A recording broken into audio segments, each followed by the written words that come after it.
चन्द्राय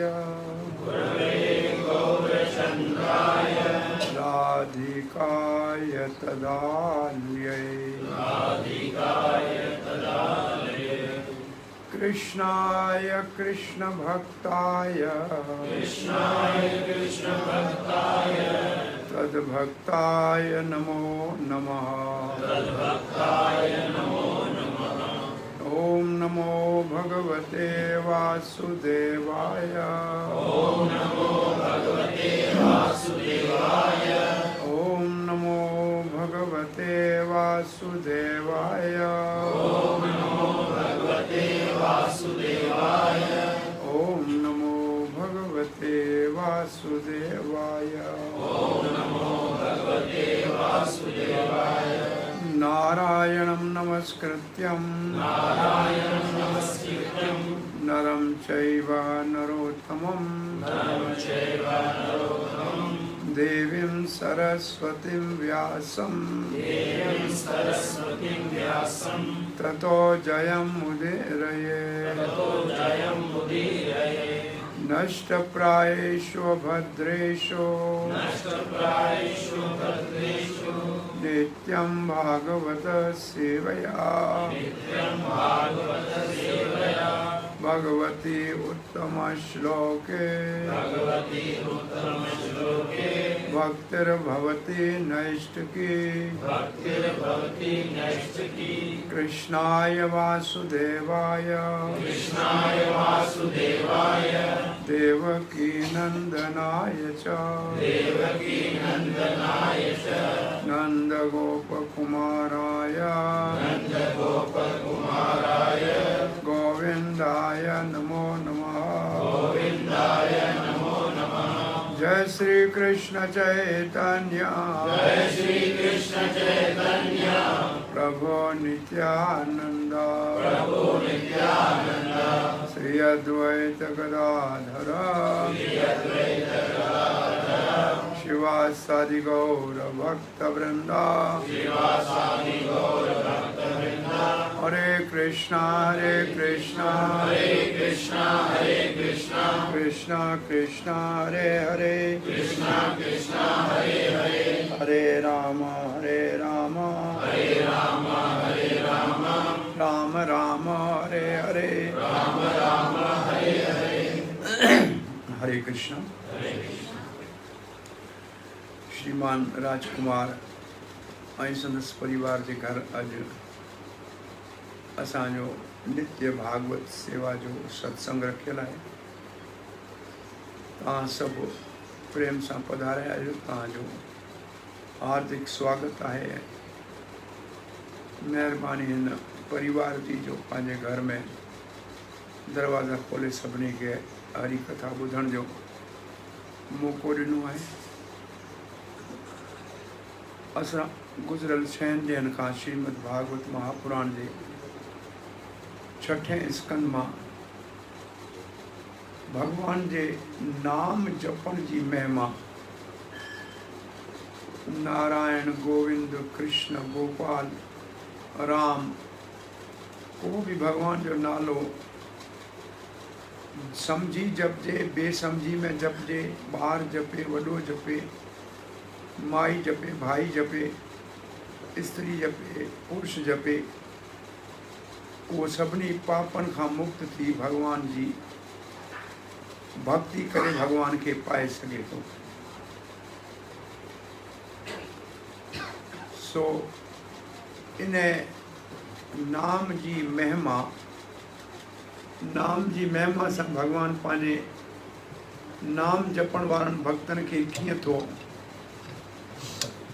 मुक्त करे, उन लाइ असां मिसाल जेको भागवत मां पढ़ियो उहो आहे अजामिल जो।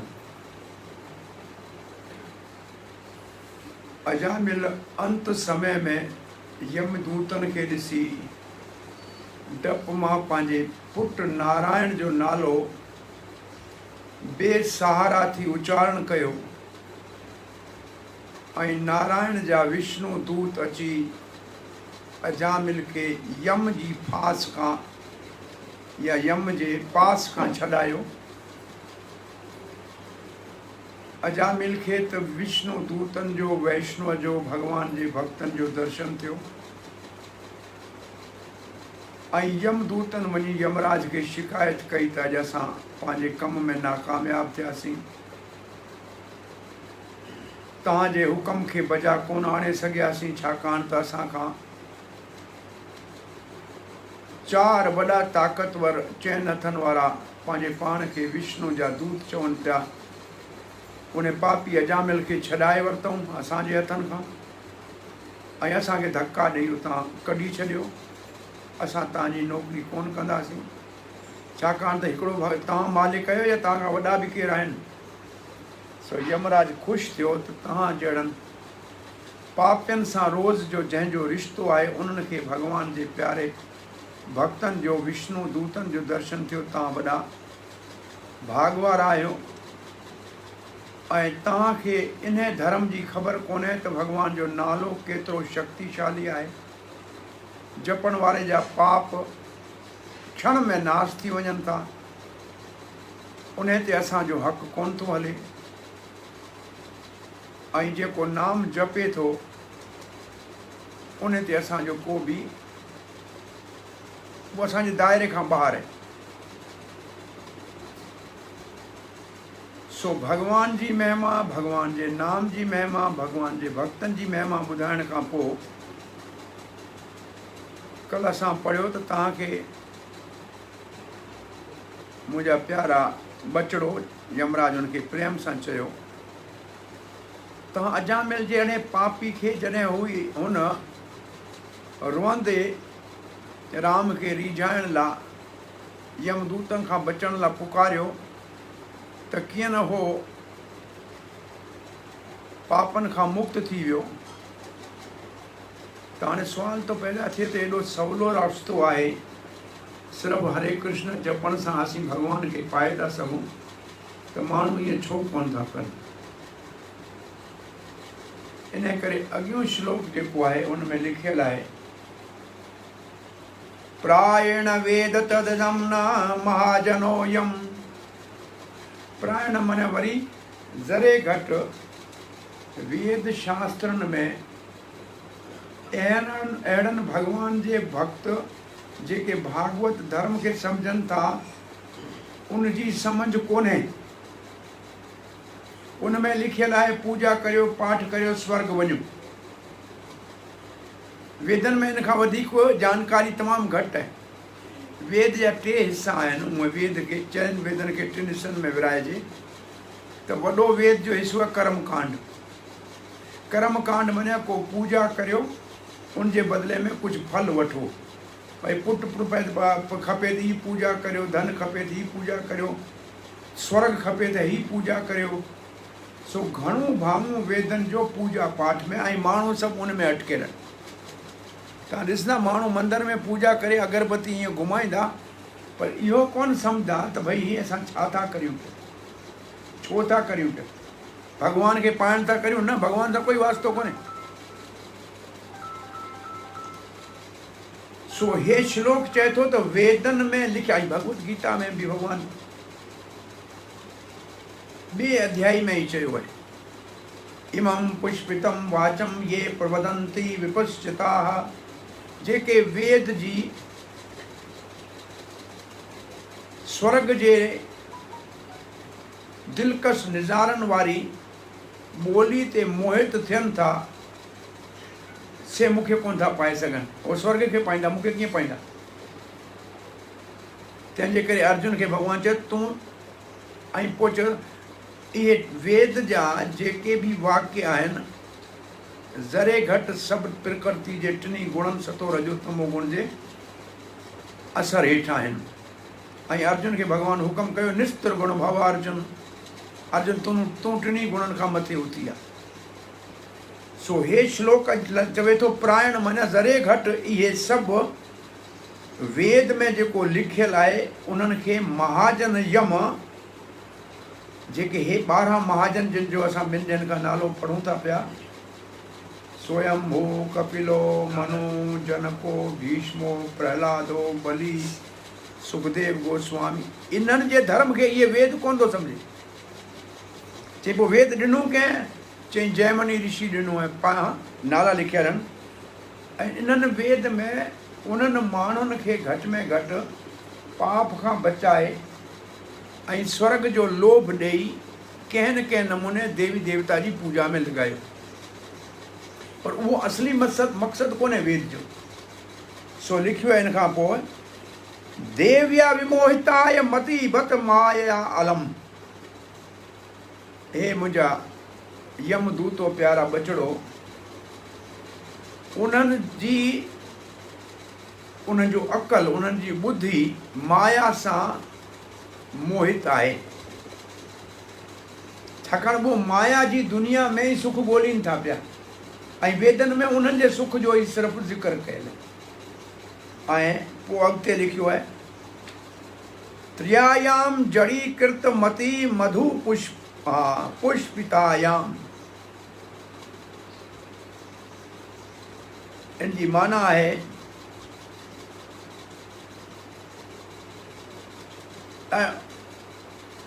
अलम माना हाय हाय छा कयूं, माण्हू सभु इन रस्ते ते वञनि था पिया। त्रियम माना टे वेद, हेठि प्रभुपाद जी नाला लिखिया आहिनि, ऋग्वेद, सामवेद, यजुर्वेद, अथर्ववेद पोइ आया। इन करे घणो करे त्रिवेद चवंदा आहिनि, पोइ ऐं चवंदा आहिनि माना चौथों वेद। त्रयाम जड़ कृत मति ही, जड़ कृत मति माने अकुल। माण्हू चवनि भॻवानु मती ॾे, हिनखे चवंदा आहिनि भई भॻवानु हिनखे मती ॾे माने ॿुधी। रब रुसे मत खसे हाणे कोन हथियार, इहो चवणी आहे। रब रुसे मत खसे, मत माने अकुल। उनजो अकुल जेको आहे, हाणे हिननि जिन वेदनि जे हिन हिसे ते घणो ज़ोर ॾिनो आहे त पूजा करायो ऐं हिन दुनिया में फल पायो, इन्हनि जी अकुल खे माया खसे वरितो आहे, माया खसे वरितो आहे। जड़ी, हाँ जड़ी माने जड़, जड़ माने जड़ छाखे चइबो आहे? हाणे हे लकड़ी आहिनि, हिनखे चइबो जड़, ऐं माण्हू आहे हिनखे चइबो चेतन। जड़ ऐं चेतन हिकिड़े ॿिए जे मुखालिफ़ अखर आहिनि। जड़ ऐं चेतन, जड़ माना मादी शइ ऐं चेतन माना ज़िंदा, जंहिंखे माण्हू चइजे सावार वई बेजान, बेजण माना बेजान। ऐं ॿियो जड़ जी माना आहे बेवकूफ़। सो जड़ मती बत माया अलम त्रियम जड़ी कृत मती मधु पुष्पितायाम। मधु पुष्पितायाम माने उहो ई अखर आहिनि भगवत गीता जा, ये पुष्पितम वाचन। अंग्रेजी में लिखे फ्लावरी लैंग्वेज। फ्लावरी लैंग्वेज माने लुभाइण वारा वचन। अचो अचो, तव्हांखे स्वर्ग में मिलंदियूं अप्सराऊं, तव्हांखे स्वर्ग में मिलंदो सोम रस, उते तव्हांखे हे मौज मिलंदी।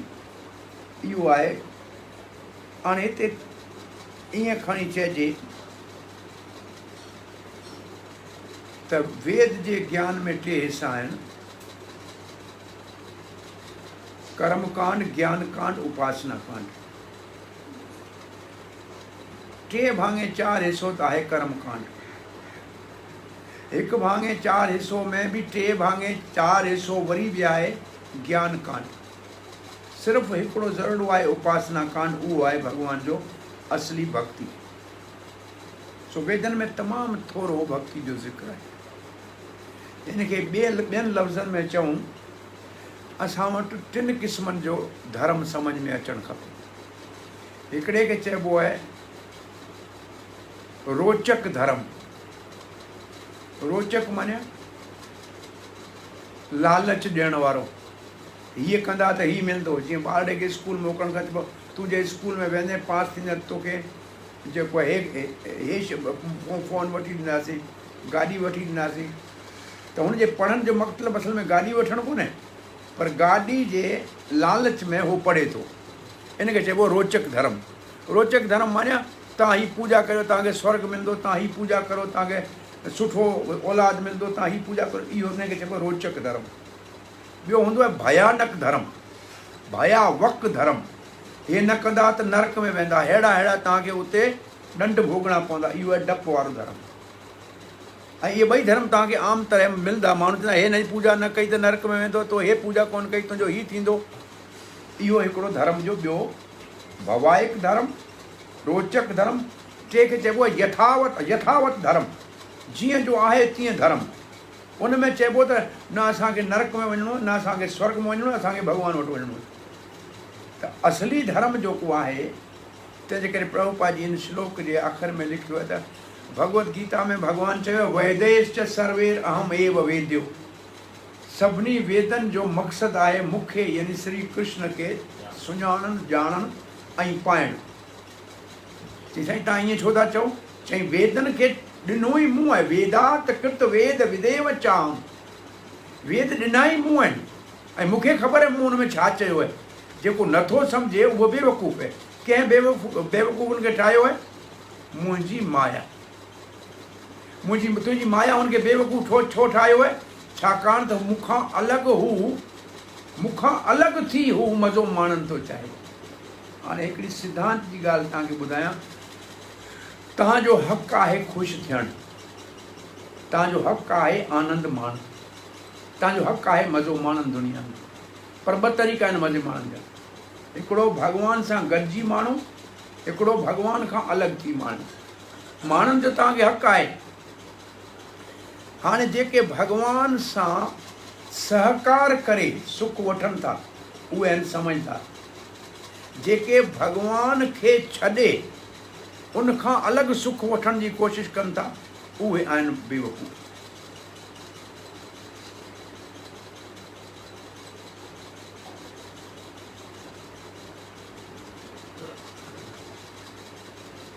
राजा जो रसोई ठाहिण वारो उहो ई रसोई खाए थो जेको राजा खाए थो कोन थो खाए। राजा जो ड्राइवर उन ई गाॾी जी अॻी सीट ते वेहे थो जंहिं ते राजा वेहे थो। माना उनखे उहे ई सभु सुख आहिनि जेके राजा खे आहिनि कोन्हनि। माना हू राजा जी शेवा थो करे त उनखे उहे सभु सुख आहिनि जेको राजा खे आहिनि। ऐं ॿियो माण्हू खणी केॾो बि वॾो थिए राजा जे बराबरि त सुख कोन हूंदा न। ऐं उहो जेकॾहिं पोइ नफ़रत थो करे त हे छो थो सुख भोगे? हिन दुनिया में सभु माण्हू परेशान छो आहिनि, दुखी छो आहिनि? उनजो हिकिड़ो ई कारण आहे, भॻवान सां हसद करणु। भॻवान अकेलो छो थो सुख भोगे? असीं उन खां अलॻि सुख भोगणु चाहियूं था। इनखे भॻवान वरी बि दयालु आहे।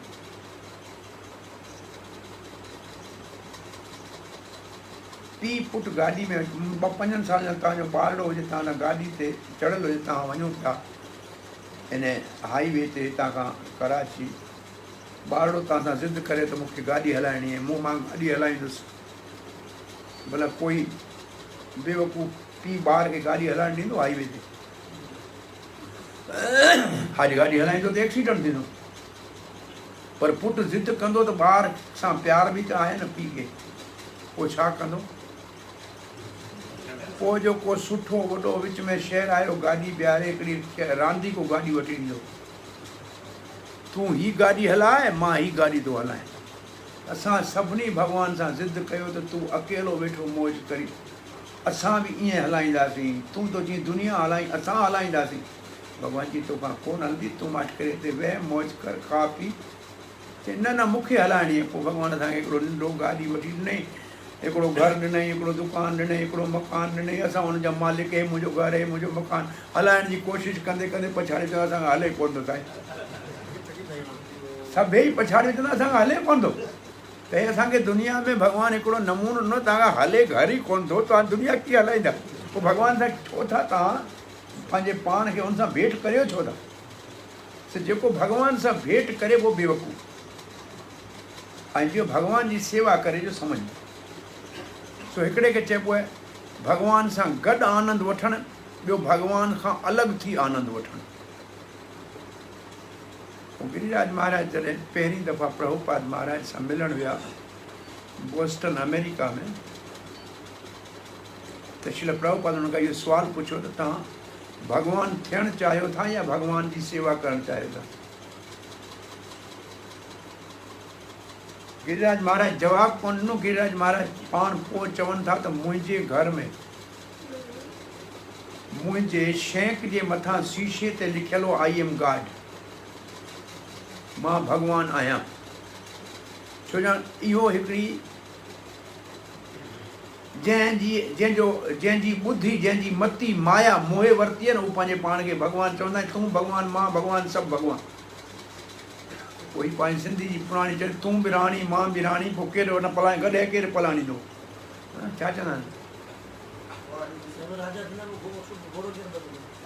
सभु राजा थींदा त घोड़ो केरु ॿधींदो? हिन जो ॿियो तूं बि राणी मां बि राणी त केरु गॾे पलाणींदो? पोयां पलाणी हुन में शब्द हिन ते मूंखे हिन वरी वृंदावन जी हिकिड़ी ॻाल्हि यादि अचे।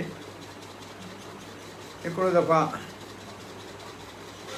बिहार में टिकारी जी राणी, राणी मानिया राजा जी ज़ाल, पालकी ते चढ़ी वृंदावन में आई पे तो उनके अॻियां जेके सेवादीअर अचंदा भई राणी अचे पई हटो, राणी अचे पई हटो, त ॿुहारी कढण वारी जेको आहे उनखे हिंदी में चइबो आहे मैतराणी। झाड़ू पाइण वारी जेकी भंगियाणी पंहिंजे हिते ॿोली में पुराणी में चवंदा भंगियाणी, उनखे हिंदी में चइबो आहे मैतराणी। वो ॿुहारी हथ में हुनखे निहारे हुन चई हे रन राणी कहिड़ी आई आहे वृंदावन में? रन माना हिकिड़ो चवंदा जंहिं कंहिंखे बुरो चइजे हीअ राणी किथां आई? हिते त 4 राणियूं आहिनि, 5 किथां आई? माना वृंदावन में सिर्फ़ु 4 राणियूं, हीअ 5 किथां आई? राणी ॿुधो मथां लही हेठि चई ॿुधाए 4 कहिड़ियूं राणियूं आहिनि वृंदावन? चई पहिरीं राधा राणी, मां त हुनजी शेवा लाइ आई आहियां। ॿी जमुना महाराणी, टी है रज राणी जेको वृंदावन जी रज है, धूड़ राणी। चई चौथी के थी? चौथी मां मैतराणी जेको रोज़ दी बुहारी पायां वृंदावन जी, मुंहिंजो केॾो वॾो भाग है। माने दुनिया जी राणी वृंदावन जी भंगियाणी खां घटि है। वृंदावन जी भंगियाणी भी दुनिया जी राणी खां महान है। हिनजी माना इहा आहे। हो वाकई हेठि लही चई मूंखे शर्म थो अचे, वाकई तूं मूंखां मथे आई, रोज़ बिरज जी रज जी शेवा करण जो तव्हांखे मौक़ो थो मिले। तूं बि राणी मां बि राणी, गॾे केरु पलाणींदो चवंदा आहिनि। सो महाराज सोचियो त प्रभुपाद मुंहिंजी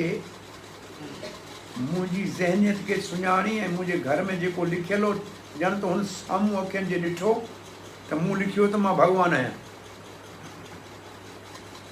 पोइ महाराज जवाबु कोन ॾिनो। प्रभुपाद चई, पोइ प्रभुपाद जवाबु ॾिनो, चई जे तव्हां भॻवान जी शेवा करणु चाहियो त तव्हांखे भॻवानु अकुलु ॾींदो त सेवा करियो। ऐं जे तव्हां भॻवानु थियणु चाहियो त भॻवानु छो बेवकूफ़ी करे हिकिड़ो पंहिंजो ॿियो कॉम्पिटेटर ठाहे? भाई को बि तव्हां दुकानदार चाहींदा तव्हांजे साम्हूं ॿियो को दुकानु खोले साॻी कोई चाहींदो दुकानदार? भाई तव्हांजे दुकान जे बराबरि ॿियो केरु तव्हांजो कॉम्पिटेटर थिए। भाई कॉम्पिटेटर छा चवंदासीं सिंधी में? हिंदी में प्रतिद्वंदी चइबो आहे, मद मुक़ाबल थींदो सिंधी में। भाई को बि कोन चाहींदो तव्हांजे साम्हूं को ॿियो तव्हां जहिड़ो ई कमु करे। सो भॻवानु तव्हांखे बेवकूफ़, जे तव्हां भॻवानु थियणु चाहियो त तव्हांखे छाजे लाइ अकल ॾींदो? भाई भॻवानु पंहिंजो कॉम्पिटेटर छो ठाहे, मुक़ाबल छो ठाहींदो? पोइ बेवकूफ़ दुनिया में पंहिंजी माया खे चवंदो हिनखे चकर में विझी जेसि ताईं पंहिंजे वापसि अकुलनि जो टिकाणे न अचे तेसि ताईं घुमाइसि दुनिया में। ऐं सभु घुमनि था पिया। सो हिन ॻाल्हि करण मां असांखे पले छा ॿधी वञिणो आहे? असांखे भॻवान जे साकार सां सुख माणणु खपे। हाणे हिते ई तव्हां आया आहियो, भॻवान जी कथा ॿुधो था, साकार कयो था, खाइणु उहो ई रोटी घर में बि आहे, पर हिते भॻवान खे भोग लॻी प्रसाद मिले थो। तव्हां उहो ई रोज़ु शयुनि ॾियण खां मुंहिंजे ख़्याल में दाल पकवान खायो था पिया 6 ॾींहंनि खां तव्हांखे रोज़ दाल पकवान या हलवा पूरियूं मिलनि पिया घर में हिकिड़ो बि नाश्तो रोज़ ईअं कोन करे भॻवान सां गॾु सुख आहे या कोन्हे तव्हां हाणे पाण ॿुधायो जेको रोज़ अचो था त फ़र्क़ु पए की न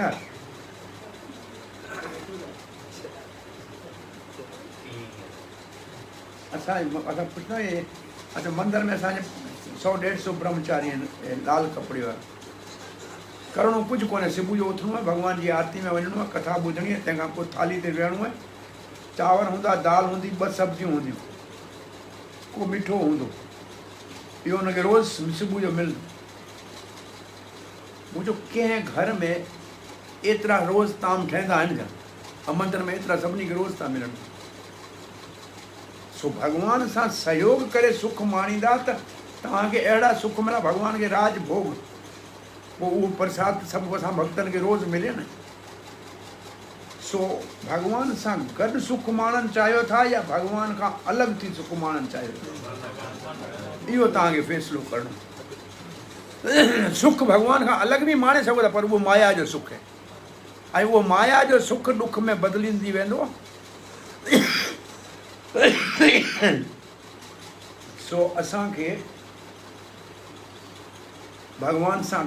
भॻवान जो कॉम्पिटेटर न थियणु खपे कोऑपरेशन करणु खपे असांजी ज़िंदगी में भॻवान सां कोऑपरेशन करणु खपे कॉम्पिटिशन न करणु खपे अंग्रेजी में 2 अखर आहिनि कोऑपरेशन एंड कॉम्पिटिशन कोऑपरेशन माने सहयोग सहकार कॉम्पिटिशन माने मद मुक़ाबिल थियणु या उन सां कॉम्पिटिशन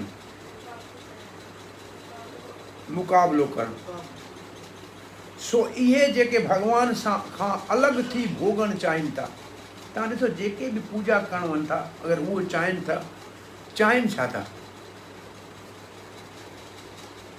भई असांखे सुख मिले कंहिंखां मिले भॻवान खां मिले पर असीं भॻवान जी सेवा कोन कंदा आहियूं सुख भले मिले माने भॻवान जी सहकारी कोन था थियणु चाहिनि भॻवान खां सुख वठणु था चाहिनि माने भॻवान पंहिंजो सुख तव्हांखे ॾे पर तव्हां भॻवान जी सेवा कोन था करणु चाहियो पोइ बि भॻवानु ॾिए थो पियो दुनिया में सभिनी ते कृपा करे थो पियो सो आख़िरी लाइन हिन में लिखियलु आहे वैतिकांति महत्री कर्मणि युज्यमानः श्री प्रभुपाद जी जो माना लिखी है छाकाणि त उहो उनजो अकुल माया जे मोह सां खसिजी चुको आहे तंहिंजे करे यागन वाक्य हिकिड़ो ऋषि आहे याज्ञ वाक्य चवंदा आहिनि यागन वाक्य जैमिनी जहिड़नि ऋषियुनि जेके वेद ऐं धर्मी किताब लिखिया आहिनि उन्हनि खे भागवत धर्म जी गुझ जो पतो ई कोन्हे उन्हनि खे इहो ख़बर कोन्हे त भॻवान जे नाले जपण जी छा महिमा आहे उनजी छा तारीफ़ आहे तारीफ़ न छा चइबो आहे उनजी छा तारीफ़ आहे वाखाण छा आहे उनजी उन्हनि खे ख़बर ई कोन्हे उहे सिर्फ़ु चवंदा आहिनि 4 ॻाल्हियूं धर्म अर्थ काम मोक्ष ऐं इहो इन सॼे श्लोक जो मतिलबु आहे वेदनि में 4 ॻाल्हियूं आहिनि तव्हां ॿुधियूं हूंदियूं कि 4 अखर ॿुधाइनि तव्हां धर्म अर्थ काम मोक्ष इनखे 4 पुरुषार्थ चवंदा आहिनि ॿुधाइनि करे इनखे 4 पुरुषार्थ भॼन वारा ॻाइनि 4 पदार्थ मांगे ईअं क्या कंदा आहिनि असां 4 शयूं घुरूं था ख़बर कोन्हे घुरूं छा था हुन पुछो घुरो छा था ख़बर कोन्हे ॻाईंदा आहिनि मज़े सां 4 पदार्थ जो मांगे छा आहे 4 पदार्थ छा आहे उहो ई 4 पदार्थ जो के छा आहिनि 4 पदार्थ उहे ऐं उन्हनि 4 पदार्थ चयो आहे त बेकार आहिनि हिकिड़ो आहे धर्म पहिरियों आहे धर्म ॿियो आहे अर्थ टियों आहे काम चौथों आहे मोक्ष हिनखे चवंदा आहिनि 4 पदार्थ ऐं इहे सभु वेदनि में आहिनि इहे 4 धर्म ते हलो अर्थ माने धन कमायो काम माने मज़ो माणियो मोक्ष माने मुक्ति खे न विसारियो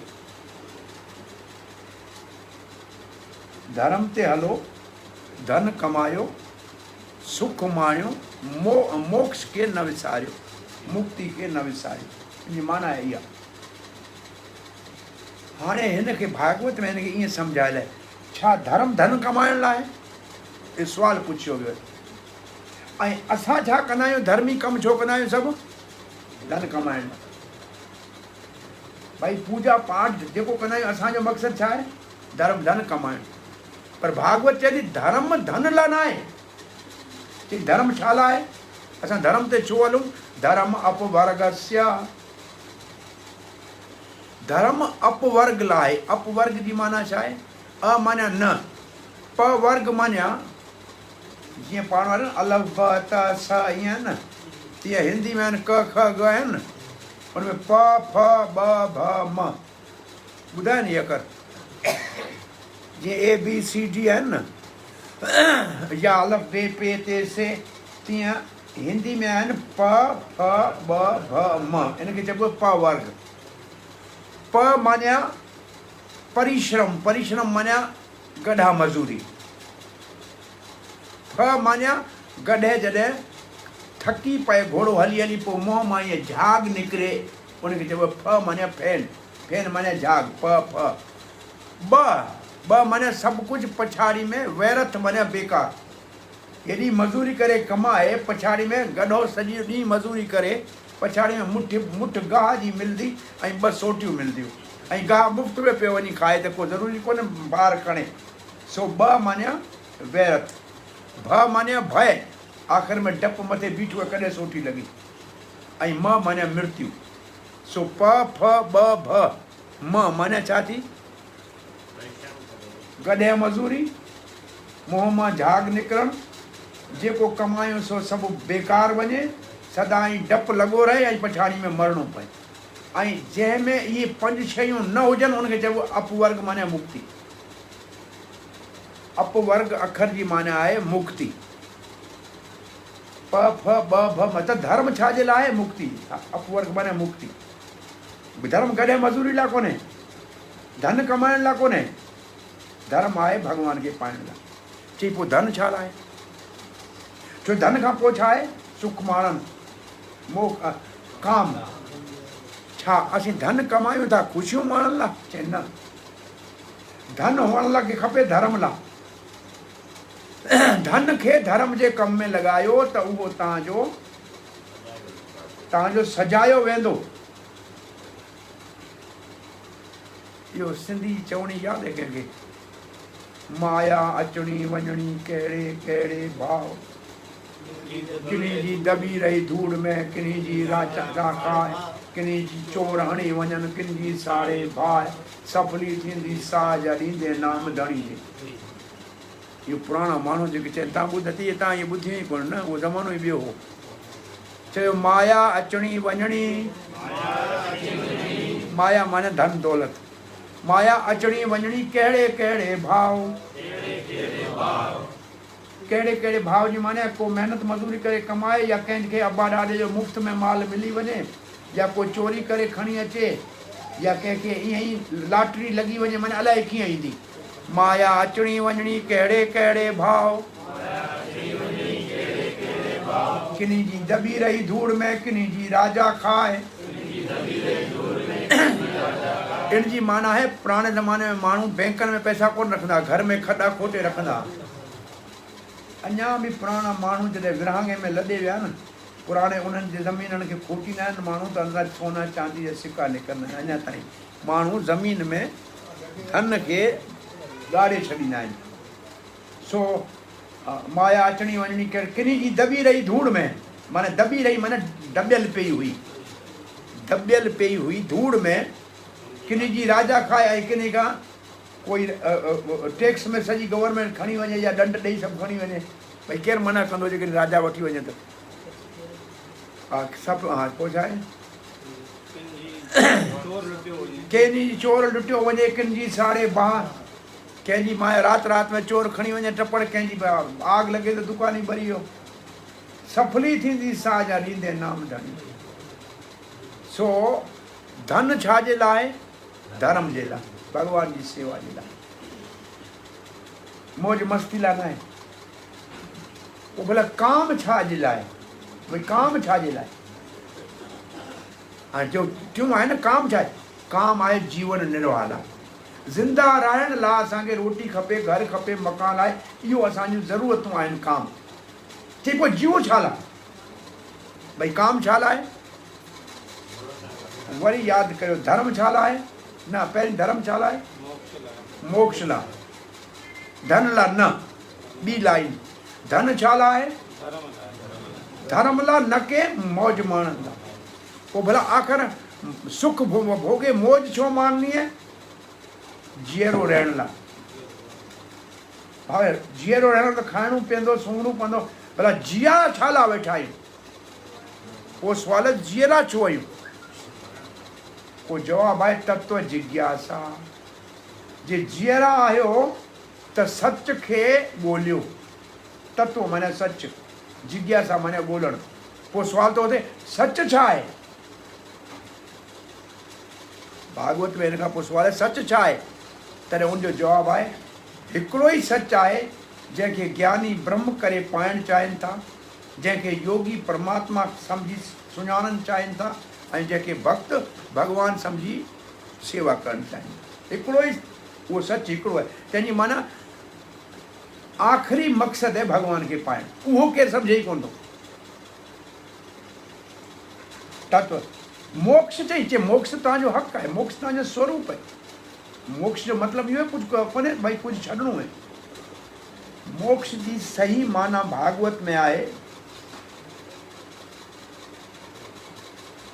अन्यथा स्वरूप त्यजे स्वरूप व्यवस्थितम मोक्ष उच्यते। असांजी ग़लति सुञाणप खे छॾे असली सुञाणप में पंहिंजे पाण खे विहारण खे मोक्ष चइबो। हिन वक़्तु असीं सम्झूं था भई असीं इंसान आहियूं, माण्हू आहियूं, या इहे जिस्म आहियूं, इहो असांजी आहे पूरी सुञाणप। इन खे छॾे असीं पंहिंजी असली सुञाणप त असीं आत्मा आहियूं, भॻवान जा सेवक आहियूं, इहो मुक्ति आहे बसि। मुक्ति मरण खां पोइ अचे थी, उहो मुक्ति कोन्हे असांखे खपे। असांखे जीअरे मुक्ति खपे। उन लाइ आख़िर जीवन मुक्ति। जीवन मुक्ति जी माना श्रील रूप गोस्वामी लिखी है, इहा यस्य हरेर्दास्य मनसा कर्मणा वाचा अखिलेषु अवस्थासु जीवन मुक्त स उच्यते। इह माना आहिनि दुनिया में जीअरे। यस्य माना जंहिंजो बि, इहा यस्य हरिर दास्य, जेको हरि जो दास आहे। इन दुनिया में जीअरे जेको पाण खे भॻवान जो दास सम्झे थो। सॼी गुरबाणी में हिकिड़ो ई अखर सभ खां वधीक माना वारो आहे, नानक ताको दास है। सॼी गुरबाणी में हिकिड़ो अखर है, हर श्लोक खां पोइ लिखियल दास है, दास है, दास है, दास है। जेको पंहिंजे पाण खे हरि जो दास सम्झे थो इन दुनिया में जीअरे, सम्झे कीअं थो? मनसा कर्मणा वाचा। मन सां सम्झे थो मां भॻवान जो सेवक आहियां, वाणी सां मां भॻवान जी सेवा में आहियां, शरीर सां भॻवान जी सेवा करे थो। असां वटि टे शयूं आहिनि सेवा करण लाइ, वाणी आहे, मन आहे, शरीर आहे। हाणे आउं सेवा करियां थो वाणी सां, कथा करियां थो। हिकिड़ो माण्हू शरीर सां महिनत करे ॿुहारी कढे थो, सफ़ाई करे थो, उहो सेवा करे थो भॻवान जी। मन सां को सेवा करे थो भॻवान जी, वीचार करे थो भई अॼु प्रोग्राम किथे रखिणो आहे, अॼु हिन खां मंदरु असांखे ठाहिणो। इहो मन जा वीचार आहिनि, कोई शइ ठाहिण जा। त मन सां करे, वाणी सां करे, शरीर सां करे। भई असां वटि चार शयूं आहिनि जेकॾहिं घटि में घटि टे शयूं त आहिनि सेवा करे सघूं था। अवान जिस्म आहे, उन सां सेवा करे सघूं था। न त जिस्म सां कमायल धन आहे, उन सां सेवा करे सघूं था। या असां वटि ज़बान आहे, उन सां सेवा करे सघूं था। भई जंहिं वटि धन आहे उहो धन सां सेवा करे। भई धन न आहे, कोई ॻाल्हि कोन्हे, भॻवान जी सेवा पोइ बि करे सघो था, शरीर सां करियो। भई शरीर सां कहिड़ी सेवा करियो? भई तव्हां आया, कंहिं चादर विछाई हूंदी, कंहिं छत्र विछाया, को सामान खणी आयो, इहो शरीर सां सेवा थी। कंहिं रोटी पचाई, कंहिं अंदरि प्रसाद भोजन पचायो हूंदो, चए भाई शरीर सां मूं जहिड़ो माण्हू अचे त भाई मूंखां उथियो कोन थो थिए, शरीर सां कोन थिए, कोई परवाह न आहे, वाणी सां कर, भॻवान जो कीर्तन त करे सघींदो। तो कंहिं न कंहिं नमूने सेवा त कर। अखिलेशु अवस्थासु, किथे बि हुजे, कॾहिं बि हुजे, जीवन मुक्त स उच्यते, उहो जीअर ई मुक्त आहे। उनखे मरण खां पोइ मुक्त थियण जी ज़रूरत कोन्हे, इहो जीअरे मुक्त आहे। सो असल में भागवत धर्म है जीअरे मुक्त थियण जो, ऐं इहो वेद वारो धर्म है मरण खां पोइ मुक्त वारो। हाणे मरण खां पोइ मुक्त कंहिं ॾिठो आहे? जीअरे मुक्त खपे असांखे। हाणे इन जे करे लिखियो सभु छो कोन था हरे कृष्ण जपनि, छाकाणि त माण्हू पूॼाइनि में अटकिया पिया आहिनि। पूॼाइनि में छो अटकिया पिया आहिनि? छाकाणि त हू भॻवान खां अलॻि थी भोग करणु चाहिनि था। भॻवानु चए थो मां भोगता आहिनि, हो चवंदा असां भोगता आहियूं, माना भॻवान जा मद मुक़ाबिल थियणु चाहिनि। इन जे करे उहो भॻवान जो नालो कोन था जपनि। हाणे अॻियूं श्लोक पढ़ूं था।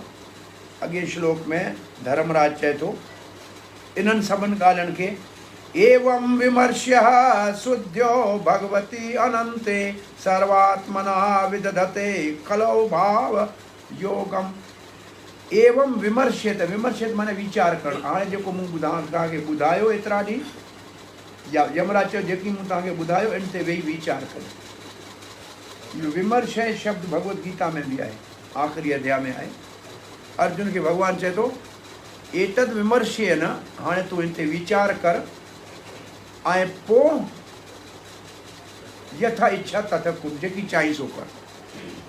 इन खे चइबो आहे भागवत धर्म। भॻवानु तव्हांखे पोइ पुलिस वारो कोन्हे डंडो खणी चए त हीअं कर न त पोइ तोखे दंड ॾींदुसि, न, तव्हांखे सम्झाए चए थो बाबा हे रस्तो सही आहे, हे रस्तो मूं वटि अचे थो, हे रस्तो तोखे मूंखां परे वठी वेंदो, हाणे तूं वीचार कर, सम्झे सोचे पंहिंजो फ़ैसिलो कर।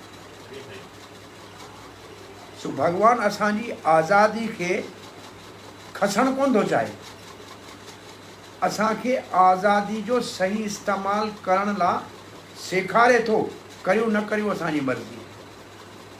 भई हिकिड़े पासे तव्हां चइजो भई हिकिड़े पासे शराब जो गुतो पियो आहे, ॿिए पासे खीर जो दुकानु पियो आहे। इहो असांखे सम्झायो आहे त खीर पीअंदे त ज़िंदगी सुधरंदी, शराब पीअंदे त सत्यानाश थींदो। हाणे फ़ैसिलो त असांखे करिणो न, केॾां था वञूं। भाई ॿई शयूं पियूं आहिनि, हाणे फ़ैसिलो त असांखे करिणो आहे न, केॾां था वञूं। हाणे के माण्हू आहिनि खीर पींदा आहिनि, के माण्हू आहिनि शराब पींदा आहिनि, इन में भॻवान जो ॾोह त कोन्हे। त विमर्श माने वीचार त करियो। छा ते वीचार करियूं? शास्त्र ते वीचार करियूं। शास्त्र ते वीचार कंदा त सही रस्तो मिलंदो। जे शास्त्र ते वीचार न कंदा त ग़लति रस्ते में हलिया वेंदा पड़े। त असल में विमर्श जी माना सोचे सम्झे वीचार करे पोइ फ़ैसिलो करे। असां सभिनी खे आज़ादी आहे, भॻवानु असांजी आज़ादी में हथु चुरांद न आहे कंदो, पर असांखे सिर्फ़ु सम्झाईंदो आहे त हे सही रस्तो, हे ग़लति रस्तो, फ़ैसिलो तव्हां कयो। इहो ऐं इन फ़ैसिले करण में ग़लती करण जे करे दुनिया में सभु परेशान। सो विमर्शे, एवं विमर्शे शुद्धयो भगवती अनंते, शुद्धयो सुशुद्धयो, शब्द लिखा सुशुद्धयो, एवं विमर्शे शुद्धयो भगवती अनंते। शुद्धयो माना पंहिंजे जंहिंजो बुद्धि शुद्ध थी वई है, शुद्धिया, धिया वरी धी चइबो आहे, बुद्धि खे चइबो धिया, धीमई। जो गायत्री मंत्र में जेको धीमई आहे न, धी माने बुद्धि, धी माने अकुल, सु माने सही, तव्हांजी बुद्धि सही रस्ते, शुद्धिया। उहा शुद्ध पाण छाखे चवंदा आहियूं? जेको पाक हुजे, साफ़ हुजे, हुनखे चवंदा शुद्ध। ऐसे ॿी आहे सुधिया। सु माने सही, धिया माने अकुल, जंहिंजो अकुल शार्प थियो आहे। सु माने शार्प, जंहिंखे तुज़ बुद्धि, तुज़ अकुल छा चवंदा आहिनि? तुज़ मुंहिंजे ख़्याल में उर्दू जो सिंधी तुज़ अकुल, तुज़ ॿुधो न, तुज़ आख़िर लफ़्ज़ आहे शार्प इंटेलिजेंस। जंहिंजे तेज़ धार वारी तलवार, ज़हीन, ज़हीन बि ज़हीन अक़लमंद, पर सो मञा तुज़ तुज़ अखर आहे, तव्हां ॾिसिजो केॾो सिंधी मूंखे यादि अचे थो पुराणो। सो जंहिंजी ॿुधी सुॿुधिया, सुॿुधिया जेको वीचार करे, जंहिंजो अकुल सही रस्ते ते अचो, भगवती भगवान ते अनंत ते, जेको अनंत भगवान आहे, जे भगवान जो को लिमिट कोन आहे। सर्व आत्मना माना पंहिंजे दिलि व जान सां। हाणे यमराज चए थो इहो मूं तव्हांखे सम्झायो, हिन ते वीचार करे जेको इंसान पंहिंजी ज़हानत सां, अक़लमंदी सां अनंत भगवान जी जियो जान सां, जियो ऐं जान सां, ये जेको अखर आहे सर्व आत्मना माना जियो जान सां, जियो जान सां अंग्रेजी में छा लिखे, with their heart and soul, जियो जान सां। विद धते माना इहो फ़ैसिलो करे थो त मूंखे इहो कमु करिणो, इहो आहे करे थो। खलऊ माना यकीनन। भाव योगम, भाव योगम माने भक्ति, भाव माने प्रेम भगवान जे खे प्राप्त कंदो। जेको इहो फ़ैसिलो करे थो, वीचार करे त जेको भगवान जी भक्ति करे थो, हाणे जेको भगवान जी भक्ति करे थो, ऐं पोइ लिखियल आहे मे दृढ़म, उनखे उन ते मुंहिंजो दंड ॾियण जो हक़ ई ख़तमु थी वियो। पंहिंजे यमदूतनि खे चए थो जेको जीअं मूं तव्हांखे ॿुधायो न, जेको माण्हू ईअं भगवान जी भक्ति करे थो दिलि व जान सां, उनखे न दंडम में न दंडम, उनखे मां दंड कोन थो ॾियां, या मुंहिंजे दंड जे दायरे खां उहो ॿाहिरि आहे। अहारंती यदि अमशा, कॾहिं उनखां ग़लती बि थी वञे तॾहिं बि मुंहिंजो हुन ते हक़ु कोन्हे। इहो वॾी ॻाल्हि आहे। पर माण्हू तव्हां चई सघो था भई भक्त बि ग़लती करे सघे थो, पाप करे सघे थो, कोन थो करे सघे। पोइ बि यमराज चए थो उन ते असांजो हक़ु कोन्हे। इनखे कीअं सम्झो, इन जे सम्झाइण जो सुठो मिसाल इहो आहे। ये भाई राजकुमार तुंहिंजो घर है, तुंहिंजो पुटु के आहे किथे, भगवान न करे पर तुंहिंजो पुटु घर मां 5000 रुपया खणी वञे, मन अची वञे हुनजो, ऐं ॿार वञी दोस्तनि सां ॻाल्हि खाए पीए, तोखे ख़बर पइजी वञे त तूं हुनखे थाणे में ॾींदे छा? हा पुछां थो, हा थाणे में ॾींदो छा?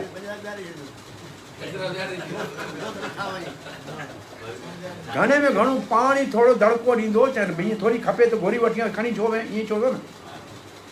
ऐं उहो ई साॻी इहे 5000 रुपया 10,000 रुपया को माण्हू तव्हांजो को चोराए वञे त पुलिस खे फ़ोन कंदा या न, त असांजे घर मां चोर खणी वियो।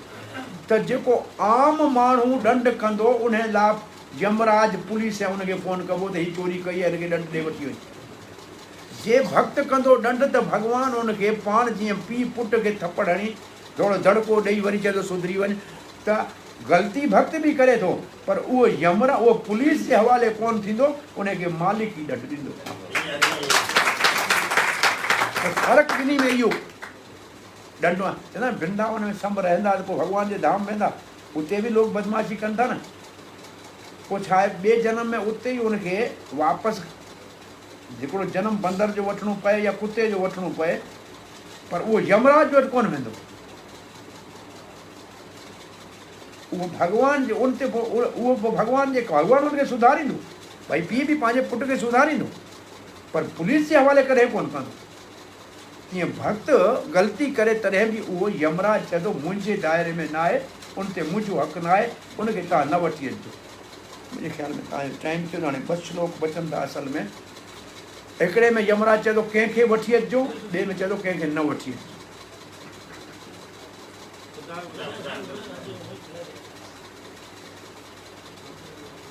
उर्गायवादः, उर्गायवाद माना जेको भगवान जो नालो जपनि पोइ उनखां जे ग़लती बि थी वञे तॾहिं उन ते असांजो को बि हक़ु न आहे। उनखे दंड ॾे या माफ़ करे, इहो भॻवानु कंदो, असां कुझु नथा करे सघूं। सो अजामिल जो बि अहिड़ो केस आहे, उन भॻवान जो नालो जपियो आहे, तंहिंजे करे असांजे दायरे खां ॿाहिरि आहे। हाणे भॻवानु चाहे त दंड ॾे, चाहे त मुक्त करे, असांजो उन ते हाणे हुकुम कोन हलंदो। इन जी माना थी इहा। अॻियो श्लोक पढ़ूं था। ते देव सिद्ध परिगीत पवित्र गाथा। चलो अहिड़ा भक्त जेके भॻवान जो नालो जपनि था, भॻवान जी शेवा कनि था, उन्हनि जी त तारीफ़ देवता बि कनि था, उन जा गुणगान देवता कनि था। ये देव सिद्ध परिगीत पवित्र गाथा। पवित्र गाथा माने उनजे ऊंचे इख़लाक़ जी तारीफ़ देवता भी कनि था। ये साधव समुद्र कहिड़नि कंहिंजी तारीफ़ था कनि देवता? जेके साधु सभिनी सां हिकु जहिड़ो व्यवहार कनि था। से साधव समदृशो भगवत प्रपन्ना। ॿ लक्षण जंहिंमें आहिनि। पहिरीं सभिनी सां हिकु जहिड़ो व्यवहार करे थो, दोस्ती दुश्मनी खां मथे सभिनी सां भलो करे थो, सभिनी जी भलाई करे थो। समदृश, पहिरीं अखर समदृश माने हिकु नज़र, जंहिंखे सभिनी लाइ हिकु नज़र आहे। ॿियो आहे भगवत परपन्ना, माना जंहिं भॻवान जा पेर पकड़िया आहिनि, जंहिं भॻवान जो शरण वरितो आहे, जंहिं भॻवान जो आसरो अजो वरितो आहे। ॿ अहिड़नि भक्तनि जी देवता बि तारीफ़ कनि था, गुणगान कनि था। सो पहिरियों लक्षण कहिड़ो आहे? समदृशी। समदृशी। प्रभुपाद इंदौर में हुआ, उते हिकिड़ो गीता, उते गीता भवन आहिनि घणा, इंडिया में घणा वॾा मंदर गीता भवन जे नाले सां आहिनि। सो हीअ माने गीता भवन माने हिते गीता सेखारी वेंदी। सो प्रभुपाद खे उते घुरायो गीता जयंती जे वक़्त में, दिसंबर में ईंदी आहे गीता जयंती। सो प्रभुपाद इहे ई ॻाल्हियूं कयूं त भई जेके भॻवान सां कोऑपरेट करे भॻवान जी शेवा करणु चाहिनि था उहे सुखी रहंदा, जेको भॻवान जे मद मुक़ाबिल थींदा उहे ॾुखी रहंदा। ऐं इहे जेके बि गीता जे नाले में प्रचार कनि था पर कृष्ण जो नालो ई कोन था वठनि, उहो असल में गीता पढ़ंदे बि कृष्ण जा अपराधी आहिनि। गीता पढ़नि था पर कृष्ण आहे ई कोन गीता में। त को माण्हू आयो ऐं प्रभुपाद सां बहस करणु लॻो, तव्हां साधु आहियो, तव्हांखे समदर्शी हुअणु खपे, तव्हांखे सभ सां हिकु जहिड़ो व्यवहार करणु खपे। तव्हां अहिड़नि माण्हुनि खे, अहिड़नि माण्हुनि जी तव्हां सख़्ती सां गिला कई या निंदा कई या उन्हनि खे बुरो चयो त भई भॻवान सां उहे सभु भॻवान सां हसद था कनि, जेको गीता पढ़नि था पर कृष्ण जो नालो ई कोन था वठनि।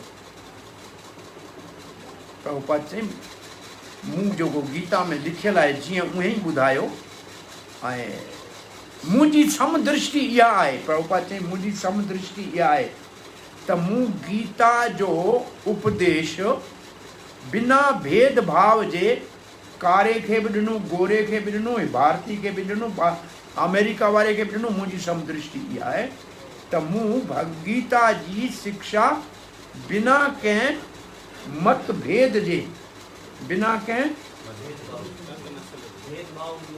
भेदभाव जे सभिनी खे बराबरि हिकु ई नज़रिए सां ॾिनी आहे। सो साधु संभाव कीअं ईंदो आहे, कीअं थींदो आहे? सभिनी खे भॻवान जी शिक्षा बिना कंहिं रंग नस्ल जे फ़र्क़ जे ॾींदो आहे, समदृष्टि। सो अहिड़ा साधु उनजी देवता बि सिफ़त ॻाईंदा आहिनि, उनजी महिमा तारीफ़ कंदा आहिनि, जेके समदर्शी आहिनि, भगवत परपना आहिनि। माना जंहिं भॻवान परपना, अर्जुन चवे थो भगवत गीता में त्वाम परपना। जॾहिं अर्जुन भॻवान जो शिष्य ठहे थो तॾहिं इहो अखर चए थो 7 श्लोक में 2 अध्याय जे, कार्पण्य दोष उपहत स्वभाव पृच्छामि त्वम धर्म समूढ़ चेता यत श्रेय सुनिश्चितं ब्रवीतन् मे शिष्यस्तेऽहं साधिमां त्वां परपनाम। भगवान मां तव्हांजी शरण में आहियां, मूंखे तव्हां पंहिंजो शिष्य स्वीकार कयो ऐं शिक्षा ॾियो। सो अॻियां लिखियल आहे, तानोपसीदित हरेर। ऐं अहिड़ा जेके ॿ गुण ॿुधाया, कहिड़ा टे गुण सम्झो, जिन जी देवता तारीफ़ कनि हिकु, नंबर ॿ जेको सभिनी सां हिकु नज़र जो व्यवहार कनि ॿ, ऐं टे जेके भॻवान जा अजो वरितो आहे, शरण वरितो आहे टे। उन्हनि खे तान न उपसीद हरे, उन्हनि जो बचाव, उन्हनि जी रक्षा भॻवान जी गदा कंदी आहे। उहो भॻवान जी गदाया अभिगुप्तयाम, अभिगुप्तयाम माने बचा करणु, रक्षा करणु, ऐं गदा माने भॻवान जी गदा उनजे चौधारी उनजी रक्षा में चकर पई हणंदी आहे। उहो भॻवान जी गदा सां उनजो बचाव भॻवान पाण कंदो आहे। उपसीदर मतिलबु उन्हनि खे होशियारु थो करे, उन्हनि जे वेझो बि न वञिजो, भॻवान जी गदा उन्हनि ते चकर पई हणंदी, तोखे किथे लॻी न वञे, उनखे उनखां परे रहिजे। उहे भॻवान जे पंहिंजे, भॻवान जे हथ में हिकिड़ो आहे गदा, ॿियो आहे चकर। इहे ॿई आहिनि भक्तनि सां दुश्मनी करण वारनि खे ॾंड ॾियण लाइ, मारण लाइ। भॻवान जे हथ में भट आहे शंख हिकिड़ो, उहो भॻवान जी फतह जी ऐलान करण लाइ आहे। ॿियो भॻवान वटि कमल आहे, माने भक्तनि जी जीवन में कमल लक्ष्मी जे वेहण जी जॻह, लक्ष्मी जो नालो ई कमला आहे। कमला माने लक्ष्मी, जेको कमल मथे वेहे थी। सो कमल माने पंहिंजे भक्तनि जे सभ जी पालण पोषण सुख जो भार भॻवानु करे थो। इहे चार शयूं आहिनि न विष्णु जे हथ में, शंख चगर पद्म, पद्म चइबो कमल खे। त हे गदा सां भॻवानु रक्षा, विष्णु दुर्वासा जी रक्षा, दुर्वासा खां अम्बरीश जी रक्षा करण सां सुदर्शन चक्र घुमे पियो। सो हिते लिखियल उन्हनि जे वेझो बि न वञिजो। उपसीद का मतिलबु हुनजे वेझो न वञिजो, छाकाणि त भॻवान जी गदा उन्हनि जी रक्षा थी करे। वयम न वयः, चई असां त छा, मां न ब्रह्मा बि न, मां ब्रह्मा या काल बि उन्हनि जो कुझु नथो बिगाड़े सघे। उन्हनि भक्तनि जो काल बि कुझु कोन थो बिगाड़े सघे। भक्त काल ते विजय प्राप्त करण वारा। जॾहिं ध्रुव महाराज बद्रिकाश्रम में वैकुंठ में नंद ऐं उपनंद विमान खणी आया ऐं सनानु करे नदी मां संतनि जो प्रणाम करे परिक्रमा करे मथे चढ़णु लॻो, तॾहिं काल अची बीठो। त हे काल माने दुनिया में काल, मां मकाल आहियां ऐं दुनिया में को बि मूंखे छुअण खां सवाइ वञी कोन थो सघे, मां ई मौत आहियां। प्रहलाद चई, पोइ तूं हेठि मथो रख, मुंहिंजे तुंहिंजे मथे ते पेर रखी मां हिन जहाज ते चढ़ंदुसि। सो काल जे मथे ते पेर रखी ध्रुव महाराज वैकुंठ जे विमान में चढ़ियो। तंहिंजी माना भक्त, जमराज चए थो भक्तनि ते न ब्रह्मा जो हुकुम हले थो, न मुंहिंजो हुकुम हले थो, न काल जो ई हुकुम हले थो। उहो काल खां ई परे आहे।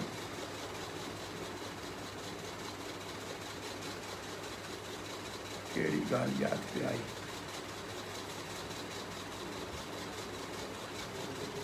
असां उन्हनि खे जेको आख़िरी लफ़्ज़ आहे उनजी माना आहे दंडे, असां उनखे दंड कोन था ॾेई सघूं।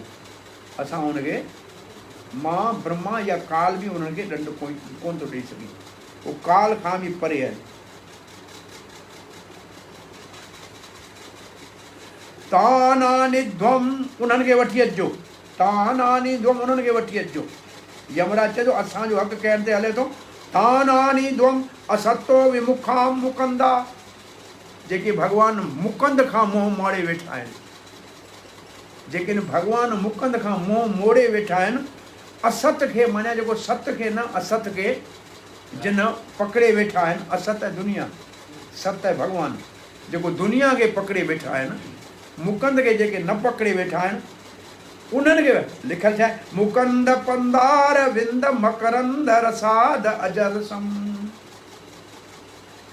जिन अञा ताईं भगवान मुकुंद जे चरण कमलन जे चरण कमल माना उनजा पेर, उन जे रस खे चरणामृत चइबो आहे। मंदर में वेंदा आहियूं चरणामृत मिलंदो आहे। चरण अमृत माना भगवान जे चरण धोअण सां जेको जल आहे उनखे चइबो आहे चरणामृत। जिन भगवान मुकुंद जे चरणामृत जो रस न पातो आहे ऐं जेके उन्हनि खे वठी अचिजांइ,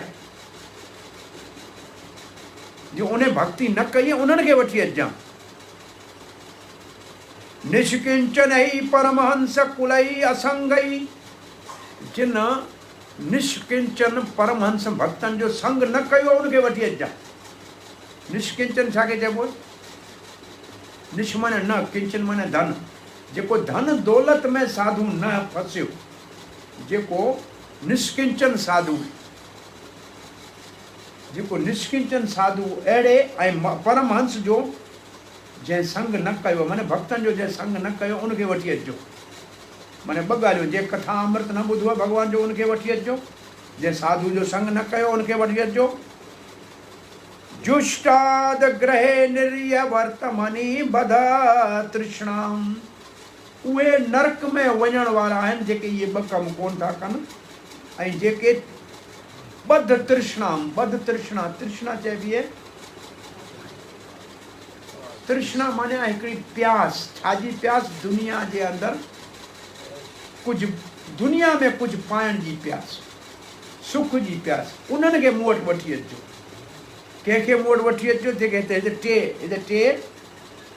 टे कहिड़ियूं टे ॻाल्हियूं आहिनि जिन खे वठी अचिजो? कथा न ॿुधनि, भक्तनि जो संग न कनि, जेको दुनिया में अञा ताईं लॻा वेठा आहिनि। हाणे हीअ सभ खां मशहूरु श्लोक आहे, उहो पढ़ूं था, पोइ कथा बि पूरी करणु। जीवान वक्ति भगवत गुण नाम धेयम, उन्हनि खे वठी अचिजो जंहिंजी ज़बान जे भॻवान जो नाम न, जिन कॾहिं बि भॻवान पंहिंजी ज़बान सां भॻवान जो नालो न जपियो उनखे वठी अचिजो।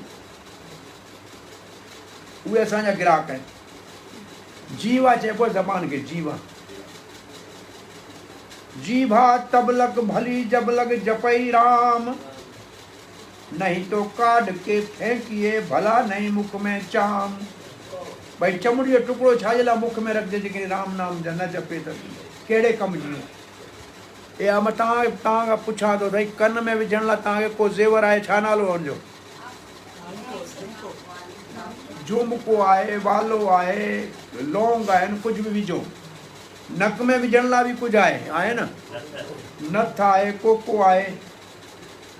अख में विझण लाइ बि कुझु आहे, कजल आहे, सुरमो आहे। भला ज़बान लाइ को तव्हां वटि ज़ेवर आहे? ज़बान जो ज़ेवर आहे राम नाम।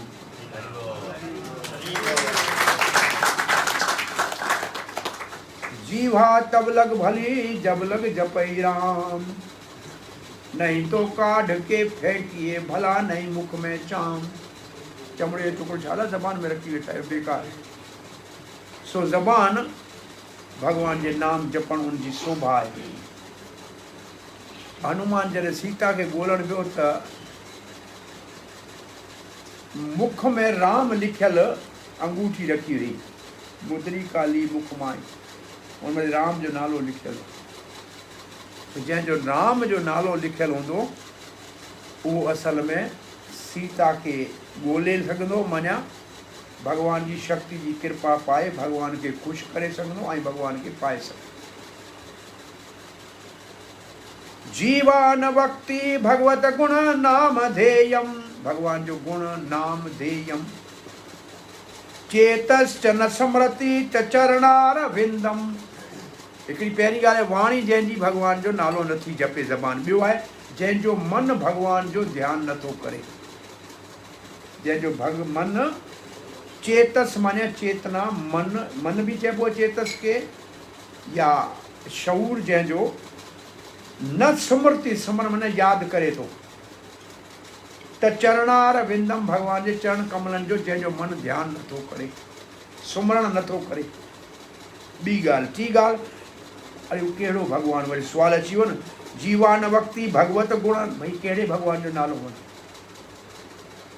कंहिंजो ध्यानु? तॾहिं चयो कृष्णाय नो नमति यच्चिर यच्चिर एकदापि। हाणे सिधो लिखियो कृष्णाय। कहिड़े भॻवान जो नालो? हाणे ॾिसो वरी ॾिसो लिखियो सिधो यमराज चए पियो। यमराज वारी हिकिड़ी ॻाल्हि यादि अचे थी ॿुधायां। हर को माण्हू राम जी भक्ति करे, को कृष्ण जी करे, भला भॻवान खे न सुञाणे त लक्ष्मी नारायण जी करे धन ला, उन भई शंकर जी करे। हिकिड़ो मस्तु भक्तो चई मारण त यमराज ईंदो न, मां तो करियां यमराज जी भक्ति। हाँ, को चए ओम नमो भगवते हुजे, ओम यमाय नमः यमाय नमः। यमराज परेशान थी वियो, माण्हू मूंखां ॾिसंदा आहिनि, हे वरी मूंखे केरु थो घुराए। यमराज आयो, चई मूंखे ॾाढी ख़ुशी थी, हिकिड़ो त मुंहिंजो भक्त मिलियो दुनिया में, छा खपे? चई मूंखे मारजा न। हाणे इहो दुनिया आहे अहिड़ी, हिन में जेको आयो हुनखे मरणो पवंदो। चई पोइ हिकिड़ी मूंसां दोस्ती कर। चई बसि मां तोखे हिकिड़ो वरदान ॾियां थो, जंहिंखे मारणु ईंदुसि तोखे नज़र ईंदुसि। तुंहिंजी भक्ति में आउं ॾाढो ख़ुशि थियो आहियां। हाणे कंहिंखे जे मां मारणु ईंदुसि तोखे नज़र ईंदुसि, जे हुनजे पेरनि वटि बीठो हुजां त सम्झंदा मरंदो कोन। जे हुनजे कंध वटि मूंखे ॾिसी सम्झो अञा टाइम पूरो थी वियो। चई साईं हाणे ठीकु आहे भलो। हे वञे, हे वरी वापसि मोटी आयो जिते रहंदो हो। त ॻोठ में कंहिं चयो त हिकिड़ो छोकिरो वीचारो खंघि अॼुकल्ह कंहिं घर मां वियो पियो त छोकिरे खे खांसी पई थिए, नज़र विझी यमराज बीठो आहे कंध वटि। चई बाबा ॿार जो टाइम पूरो थी वियो, तव्हां कुझु दान पुञ करे ठीकु थियो हुजे, खंघि थी मरंदो थोरी। पोइ परे वियो तेसि ताईं छोकिरो गुज़ारे वियो। हिकिड़ो ॿुढो 80 सालनि जो सफ़ा खट ते पियो आहे, हे वञी ॾिसे त यमराज बीठो आहे पेर वटि। चई मरंदो कोन, ख़र्चो न कयो, छॾे ॾियो, बची वेंदो। बची वियो, ख़बर पइजी वई। हाणे जंहिंखे चवे मरंदो उहो मरी वञे, जंहिंखे चए बचंदो उहो बचे। हिन पाण खे आयो बुखार, पाण खे बुखार आयो त यमराज खे गले वटि ॾिठई, आयो थी। पोइ छा कई, हीअं पलटी खाए पेर कई यमराज जे पासे। वरी यमराज घुमी कंध वटि आयो, वरी ॿी पलटी खाधे। तेसि ताईं हुनजा पुट बीठा 4। चई बाबा जे बुखार मथे ते चढ़ी वियो आहे, बाबा ॾाढो वीचारो फथके थो पियो, तव्हां पेर झलियो त असां ॿाहूं था झलियूं।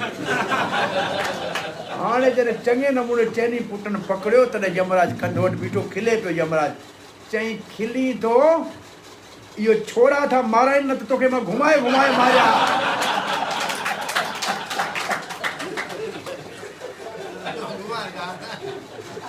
तो घुमाए घुमाए मारिया मां। सो असल में असां बि होशियारु आहियूं, सम्झंदा यम खे घुमाए मारींदासीं, पर असांजा कर्म असांजा अहिड़ा हथ पेर ॿधींदा, वञो कुझु न हलंदो।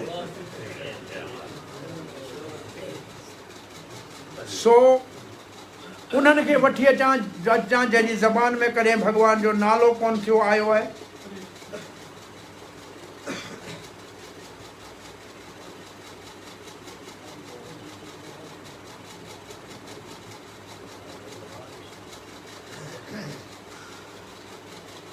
जो 29 श्लोक है। कृष्णाय न नमन्ति यच्छिर एकदापि। यच्छिर जिन जो एक दफ़ा सर भी कृष्ण जे साम्हूं न झुकियो आहे उनखे वठी अचो। एकदापि हिकिड़ो आहे यच्छिर जंहिंजो सर, पद्म पुराण में श्लोक है, कृष्ण प्रणामो सकृत कृष्ण प्रणामो। एक दफ़ा भी जेकॾहिं कृष्ण के प्रणाम करे, लिखियल उते भी कृष्ण, सकृत माना एक दफ़ा, सकृत कृष्ण प्रणामो। पुनर्न जन्म न विद्यते, वरी जन्म न वठणो पवंदो। अश्वमेध यज्ञ करण वारो वरी जन्म वठी सघे थो, पर कृष्ण के एक दफ़ा प्रणाम करण वारो वरी जन्म न वठंदो।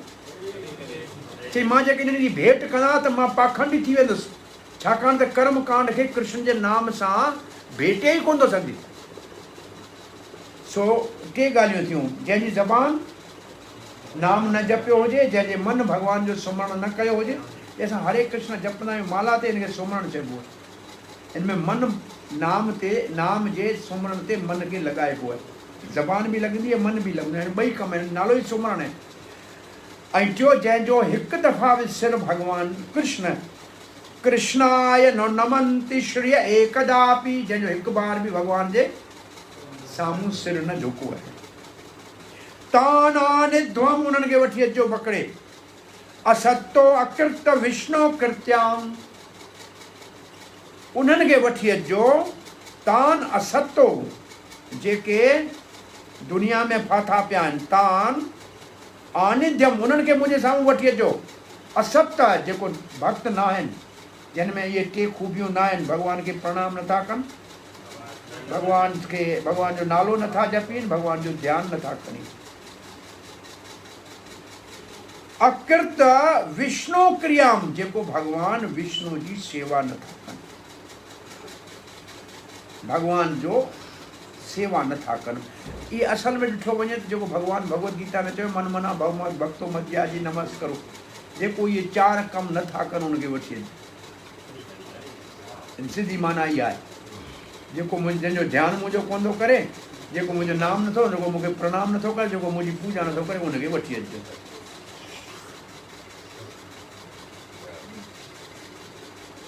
हाणे भले इन खां पोइ यमराज पाण सम्झे थो त मुंहिंजे इन्हनि दूतनि अपराध कयो आहे, दूतनि जो अपराध, मुंहिंजे सेवकनि जो अपराध, मुंहिंजो अपराध आहे। पोइ भॻवान खां पाण माफ़ी थो घुरे त मूंखे माफ़ु कजां, मुंहिंजे सेवकनि तव्हांजे भक्तनि सां अन्याय कयो आहे।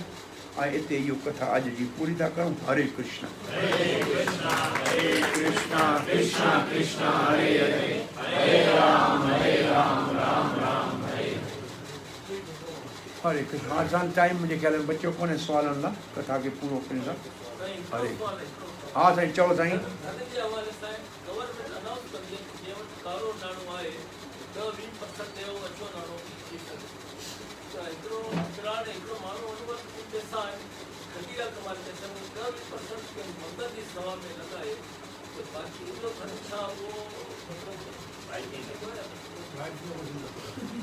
तव्हांजे सवाल में जो जवाब है, जेकॾहिं सरकार भी 20% वठी साफ़ करे सघे थी कारे धन के, त भगवान 1% वठी भी साफ़ करे सघे थो, 1% मां भी साफ़ करे सघे थो। गवर्नमेंट करे सघे, भगवान छो कोन थो करे सघे?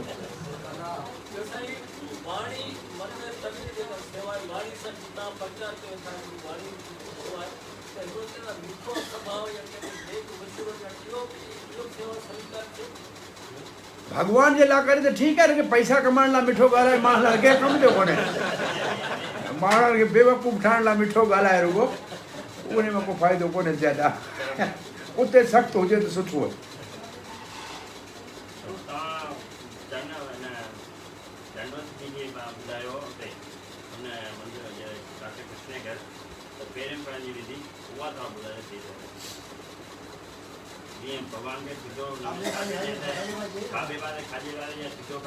भगवान के पांजे खाबे पासे रखी प्रणाम कबो है। याद ना अचे जंहिं पासे तव्हांजो खीसो आहे उन पासे भगवान हुजे प्रणाम कजो। दिल भगवान के ॾियणी है। माण्हू चवंदा हितां भले प्रणाम कंदासीं किथे भगवान पैसा न कढी वञे,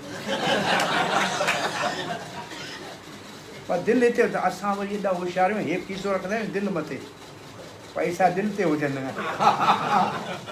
ही सम्झो किथे कोन रखंदा, माल हिते रखो दिल ते। देवी देवता के सीधे सीधे तरफ़ आहे, बिल्कुलु उनजे उल्टो। ये दिल वारो पासो भगवान जे पासे इहो थियो भगवान के, देवी देवता के असांजो पासो देवी देवता जे पासे हुजे, तॾहिं प्रणाम कबो। हरे कृष्णा, श्री कृष्ण भगवान की।